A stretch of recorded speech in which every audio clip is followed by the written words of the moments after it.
Something shifted in him tonight, and he does not have a clean name for it yet. It did not arrive the way feelings usually arrive in him, not as a surge, not as something he could immediately identify and root into a category and then manage from there. It arrived more like a change in light. The way a room looks different when a cloud moves and suddenly the sun is coming through the window at a different angle, and things that were in shadow a moment ago are now completely visible. And you cannot pretend you did not see them because the light is still on them and it is not moving. He has been keeping something in shadow for a long time. Tonight, the light moved. He has spent considerable effort, more than he would ever admit, constructing a particular story about this connection.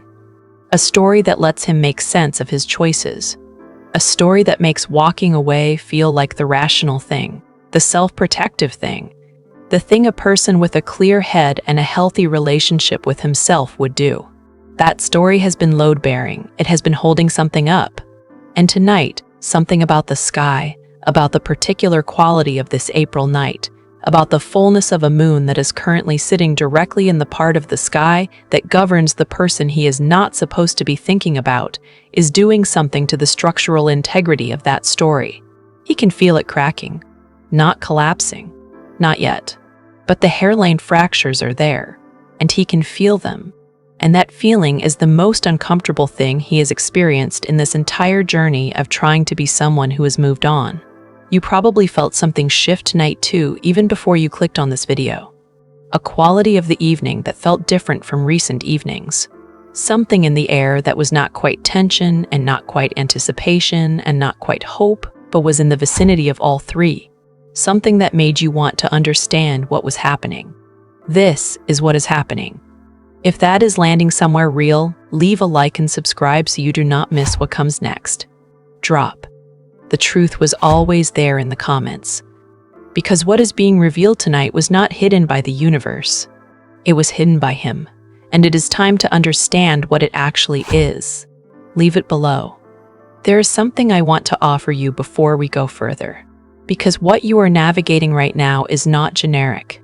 The specific shape of this connection, the way this particular silence has felt, the timing of what is moving tonight, all of it has a blueprint that is entirely yours. A twin flame union personal reading looks at exactly that, your birth chart as the foundation.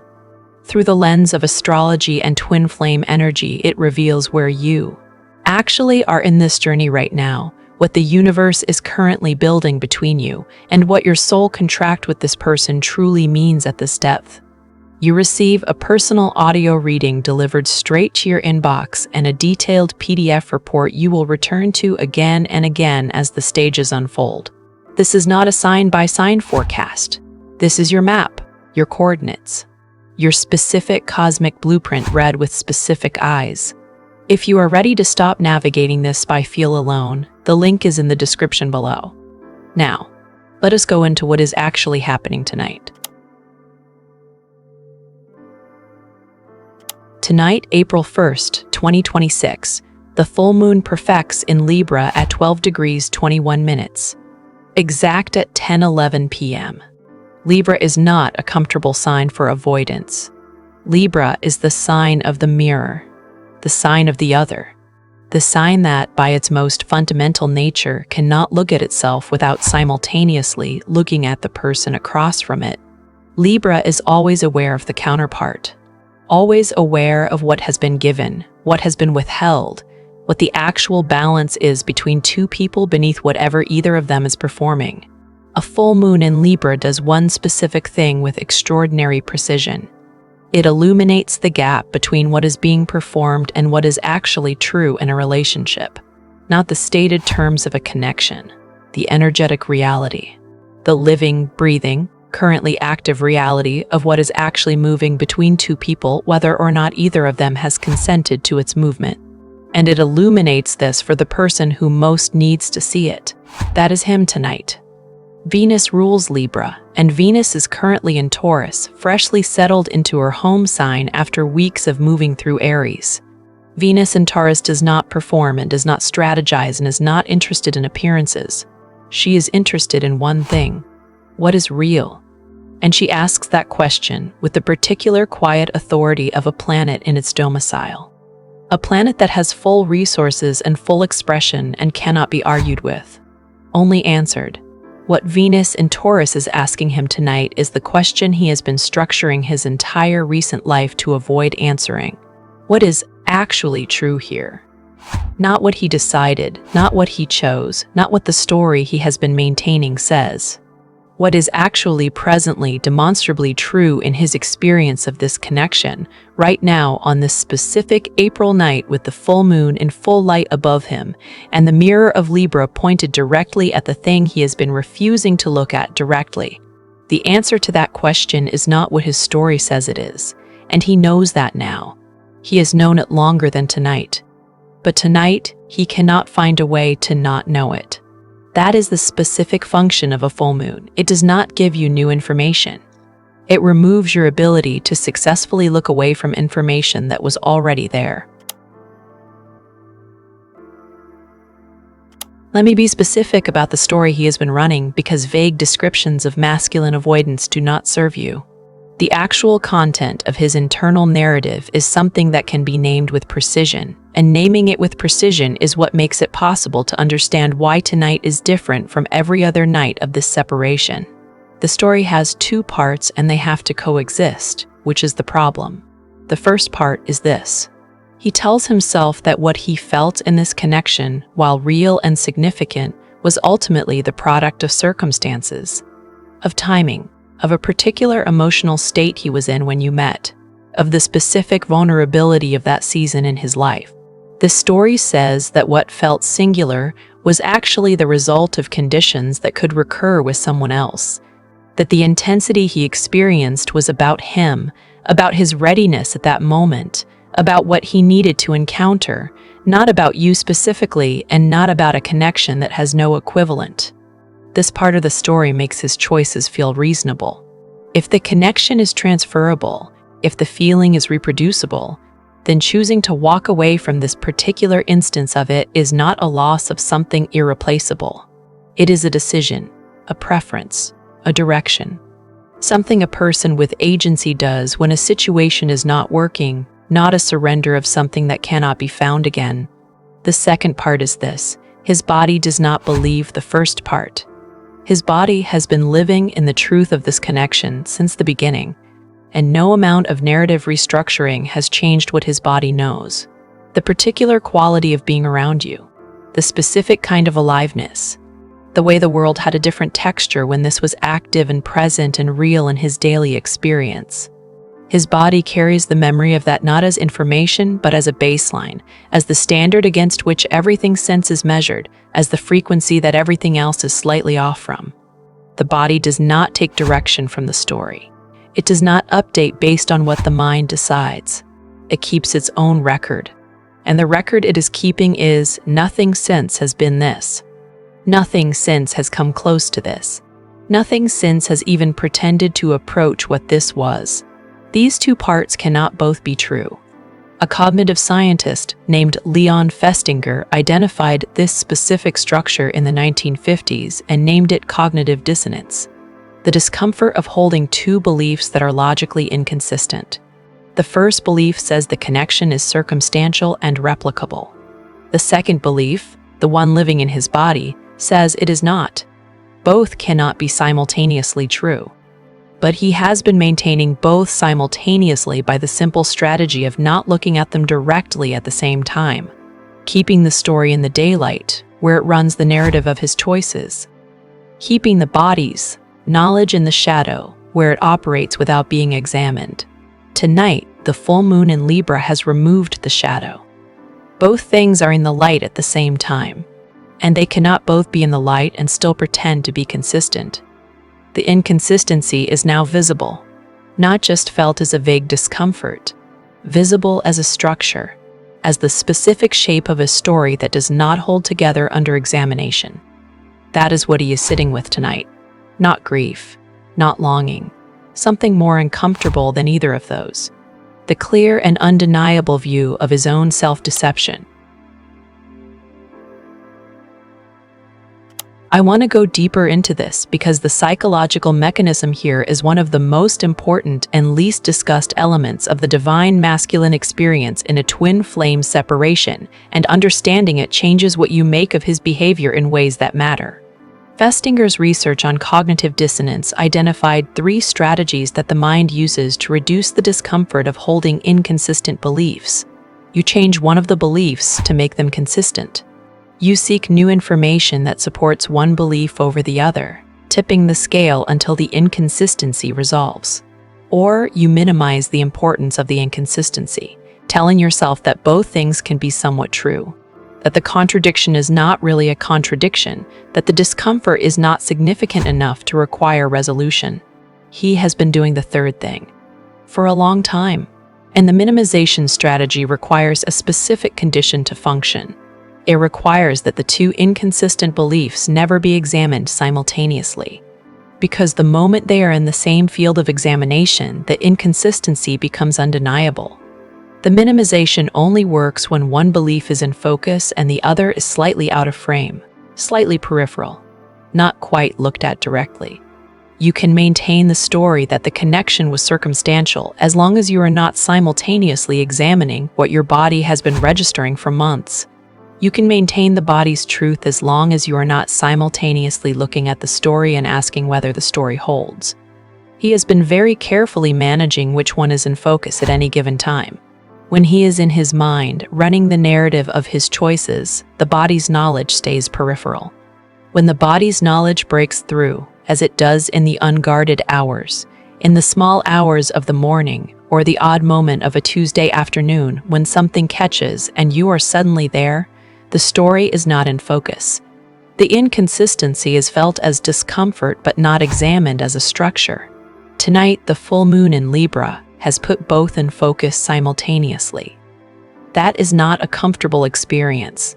Festinger described the state of acute cognitive dissonance as genuinely aversive, producing a drive to reduce it not unlike the drive to reduce hunger or thirst. The mind under acute dissonance is not comfortable. It is motivated, urgently, to resolve the inconsistency or escape from the examination of it. His options for resolution are now more limited than they have been. He can change the first belief, acknowledging that the story he has been telling is not accurate, that the connection is not circumstantial and not replicable, and that walking away from it was not the simple, reasonable decision the story required it to be. Or he can change the second belief, somehow convincing his body that what it has been registering is not true, that the baseline it has been holding is not the baseline, that the frequency everything since has been measured against is not actually his standard. The second option is not available to him. You cannot talk your body out of what it knows. You can suppress the awareness of it temporarily. You cannot change the knowledge itself, which means the only available resolution to the cognitive dissonance the full moon is forcing him to see tonight is the first one. The story has to change. You have not been running this kind of internal division. That is worth naming because it is the thing that most clearly distinguishes where you are from where he is tonight, and it matters for how you carry what you are about to read. You have not been maintaining 2 inconsistent beliefs about this connection. You have been living in the knowledge of it. Not always comfortably, not always with peace, not without the difficulty and the cost and the specific exhaustion of loving someone who is currently not here in the way you need him to be, but without the structural self-deception, without the split between what the story says and what the body knows. You have been carrying the truth of this fully in the present tense without requiring a narrative that makes it feel safer or more manageable. The result of this is something that looks, from the outside, like the harder position to be in. You are the one who has been fully feeling it. He is the one who constructed a buffer. It seems like the buffered position would be easier to inhabit. It is not easier. It is just differently difficult. The buffer costs him continuously. It requires maintenance. It requires the ongoing management of 2 inconsistent beliefs, the ongoing suppression of the one that does not serve the story, the ongoing vigilance of making sure they are never in simultaneous focus. That is a significant and continuous expenditure of psychological resources. The people around him can feel the cost of it even when they do not know what it is. There is something slightly less present about him lately, something that is running elsewhere. Because something is running elsewhere. You, having felt this fully without the buffer, are not paying that maintenance cost. Your difficulty has been different, and it has been real, and it has not been small. But you are not carrying the weight of sustained self-deception on top of everything else. And that means that as this journey moves toward its next phase, you are entering it with more psychological integrity than he is. More integrated, less divided, more honest with yourself about what is real. That integration is not small. It is the thing that makes what comes next possible for you in a way it is not yet possible for him. There is a psychological concept that maps onto this distinction with unusual accuracy. Differentiation, in the framework developed by family therapist Murray Bowen and later expanded by David Schnarch, refers to the capacity to remain fully yourself while in deep emotional connection with another person. To hold your own sense of self clearly enough that the intensity of a relationship does not dissolve you into it or send you running from it. The differentiated person can be close without losing themselves and separate without needing the separation to be permanent in order to feel safe. What the twin flame journey does to the divine feminine, over time and through the specific difficulty of mid-separation, is force a kind of differentiation that most people never develop. Because you cannot survive this journey without becoming more yourself. You cannot hold the full weight of what this connection is and what this separation has cost and still be standing at the end of it without becoming someone who knows who she is underneath the relationship. Someone who does not require his presence to have a center. Someone who can carry the love without being disorganized by it. That is what you have been becoming. Not perfectly. Not without setbacks and days when the floor dropped out and none of the frameworks helped. But directionally. Consistently, in the way that real growth moves, which is not in a straight line but always, over time, in a direction. He has not been differentiating. He has been defending. Defending against the connection, against the feeling, against the specific kind of vulnerability that a genuine encounter with something irreplaceable produces in a person who is not yet sure he can survive being that open. Defense is the opposite of differentiation. Defense keeps you safe and small and unchanged. And a person who has spent this much of the journey defending is a person who has a great deal of growth still ahead of them. The full moon tonight is not asking him to have completed that growth. It is asking him to stop pretending the growth is not required. That is a different and more achievable invitation. You do not have to be whole to see that you have been running from wholeness. You only have to stop looking away. He stopped looking away tonight, even if only for a moment, even if the looking away resumes in the morning. The moment of not looking away happened, and moments like that, once they have happened, are in the record. They do not erase. Before we go into what follows tonight's full moon, I want to speak directly to something. Because you have been in this longer than most people understand, and the work you have been doing deserves to be visible, documented, real to you in a way that the passing of days and weeks can sometimes erase. The Twin Flame Journey Tracker and Progress Workbook was built for exactly this moment in the journey. When you are deep enough and that the beginning feels distant but the end is not yet clear.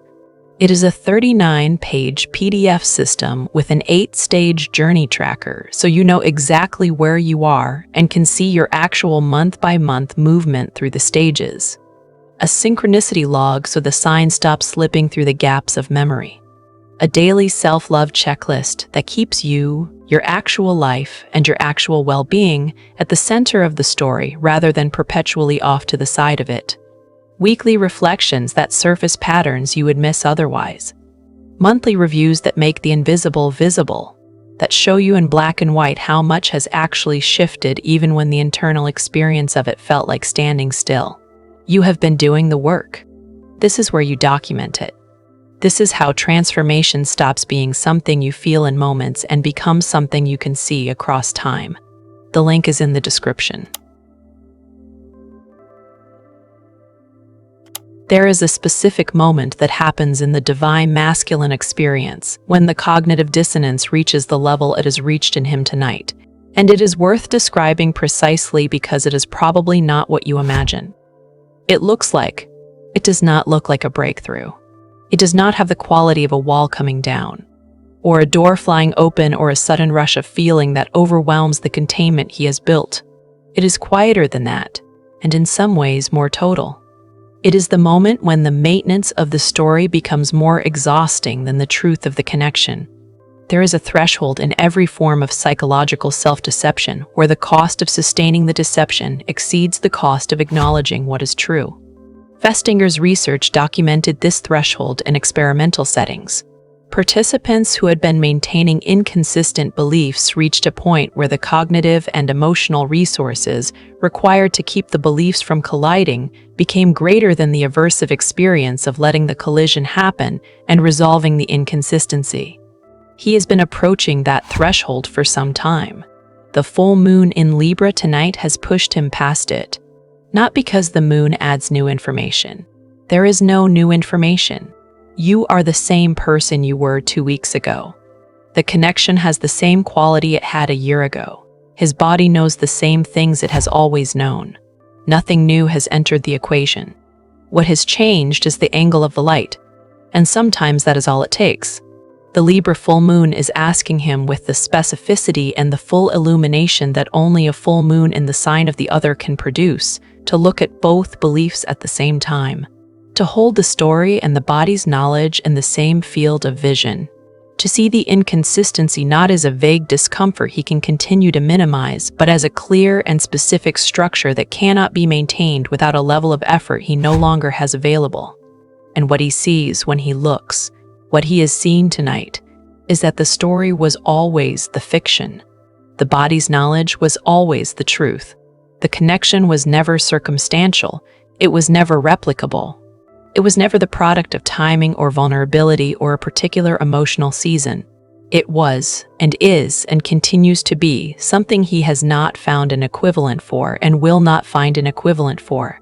Something that was specific from the beginning. Something that knew itself as specific before either of them had language for what specific means at this depth. The story crumbles when examined directly. What is left after the story crumbles is the truth it was built to obscure, and the truth is simple.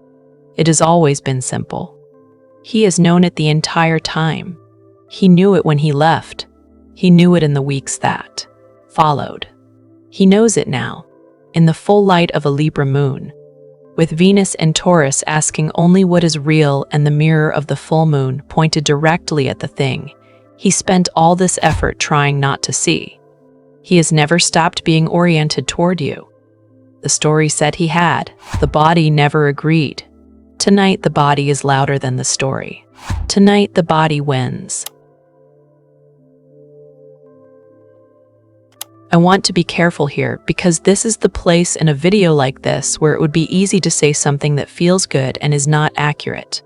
What is happening in him tonight does not mean he is about to do something. It does not mean tomorrow morning he will wake up with the clarity of someone who has resolved his internal division and is ready to act from that resolution. The collapse of cognitive dissonance is not the same as the completion of the inner work that makes a person ready for real union. It is a step in that work, an important one, not the last one. What Festinger's research also documents is that the resolution of cognitive dissonance, the moment when the inconsistency is acknowledged rather than minimized, is followed by a reorganization period. The beliefs realign. The story updates. The internal narrative adjusts to accommodate the truth that has been forced into view. That reorganization takes time. It is not always linear. The person often oscillates between the new clarity and the old story in the days that follow, particularly if the new clarity is uncomfortable and the old story was comfortable. He may oscillate. He may have the recognition tonight and feel the cost of it and move back toward the story in the coming days because the story is more familiar and the truth is more demanding. This is normal within this process. It does not mean tonight did not happen. It means the work of integration is not complete. What tonight means is that the foundation of his self-deception has been examined and found to not hold. You cannot fully unexamine that. You cannot restore the structural integrity of a story that has been seen as a story. The minimization strategy that required both beliefs to never be in simultaneous focus is harder to maintain once you have had the experience of looking at both at once. The light cannot be entirely unremembered. So what is the invitation for you in this?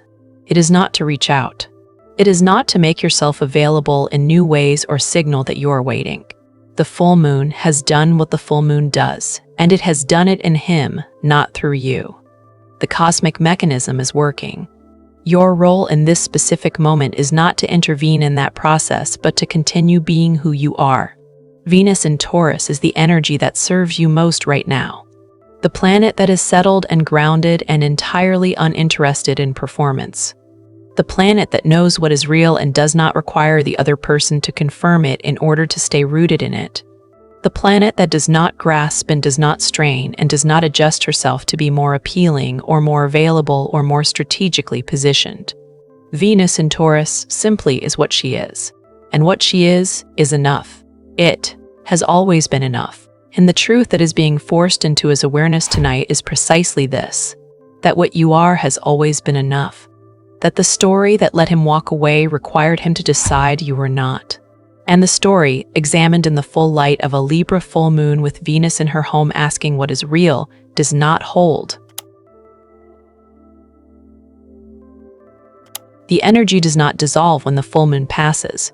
Full moons operate in a window, the 3 days before the perfection and the 3 days after. And what is illuminated during that window continues to settle and integrate in the days that follow. What is settling in him in the coming days is significant. The recognition that happened tonight, even partially, even if he does not have full language for it yet, even if it registered as discomfort more than as clarity, that recognition is working its way through his psychology, the way that genuine recognitions do. Not neatly, not at a pace he controls, not in a direction he can manage, just working, moving through the layers. Finding the load-bearing places where the story was constructed and examining them one by one. Saturn is currently in Aries, and Saturn in Aries has been asking every structure in sight to prove it can hold weight. His avoidance structure has been holding weight. It was never designed to hold for longer than it was designed to hold it. Saturn is patient, but Saturn is also persistent, and a structure that cannot bear the weight Saturn is testing is a structure that will eventually be tested to its failure point. The full moon tonight accelerated that test. The days ahead are going to be interesting in his inner life in ways that are invisible from the outside. He may seem normal. He may seem unchanged. He may maintain all the behavioral markers of someone who has moved on. But the inner reorganization that the full moon initiated is running now, and it does not require his cooperation to run, and it does not stop running because the daylight is back and the story has been reconstructed at the surface. The truth that was forced into view tonight does not go back into shadow easily. He has seen it. He knows the shape of it now. He knows that the story has a crack in it, and the crack is in a load-bearing place, and the crack has a name, and the name is you. That is what tonight did. That is what the full moon in Libra, ruled by Venus in Taurus asking only what is real, does to a person who has been running a beautiful and expensive and ultimately unsuccessful fiction about a connection they have never been able to leave behind. It shows them that they were never actually going anywhere. They were just standing in the same place with their eyes closed. Tonight, the eyes opened, and what he sees when his eyes are open is not a complicated situation requiring careful management. It is not a problem to be solved, or a dynamic to be navigated, or a decision to be made with a pro and con list. It is something much simpler and much more difficult than any of those things. It is you, exactly as you have been the entire time, unchanged by his story about you, undiminished by the months of silence, unaltered by every redirect and every behavioral adjustment and every effort to reroute himself toward a version of his life that did not have this at its center. You are the same person in his inner experience that you were on the day he knew, with the specific quality of certainty that does not announce itself but simply arrives and changes the baseline, that this was different from everything before. The story he built said that person could be left behind. The full moon in Libra tonight is saying, clearly in full light, with Venus and Taurus as witness, she was never left behind. She was always right here, on the other side of every door he closed, present in every room he redirected himself out of. At the edge of every unguarded moment he spent months becoming better at not having. Still here, still real, still the truth underneath every story he told to make the truth feel more manageable. That is what the moon showed him tonight, not something new. The oldest thing. The thing that was true before the system existed and will be true after the system fails and is true right now in this specific April night with the full light of Libra falling across everything he has spent the season refusing to see directly. Leave a like and hit subscribe if this found you on the right night. Drop. The truth was always there in the comments. Tell me what you felt today. Earlier, before you even knew what tonight's sky looked like. Tell me if something was already shifting. I read every single comment and they matter more than I know how to say in a closing. If you are ready to stop navigating this without a map and have someone look at your specific birth chart, your specific soul contract, your specific divine timing, the link for your twin flame union personal reading is in the description. Your journey is specific enough to deserve specific eyes on it. I will see you in the next one.